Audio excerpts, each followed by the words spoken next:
మొట్టమొదటిగా మన ఇండియా దేశంలో యేసు ప్రభువు వారిని అంగీకరించి బాప్తిస్మం పొందింది 5 కేరళ బ్రాహ్మణ్స్ అని మీకు తెలుసా? దేవుని ఏర్పాటును బట్టి అపోస్తలుడైన తోమా గారు మన దేశానికి సువార్త కొరకు వచ్చారు.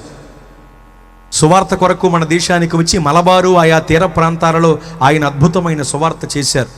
ఈ క్రమంలో ఒక దినమున ఉదయాన్నే లేచి నడుచుకుంటూ ఒక ఊరికి వెళుతున్నారు. ఆయన నడిచే అలవాటు కలిగిన వాడు తోమా గారు. ఎందుకంటే యేసు ప్రభువు వారు శరీరధారిగా ఈ భూలోకంలో ఉన్నప్పుడు ఇజ్రాయెల్ దేశంలో 430 ప్రాంతాలకి కేవలం కాలి నడకమే తిరిగేవారట. ఆయన వెంట సంచరించిన వీళ్ళకు కూడా నడక బాగా అలవాటు. కాబట్టి తోమా గారు నడుచుకుంటూ వెళుతున్నారు.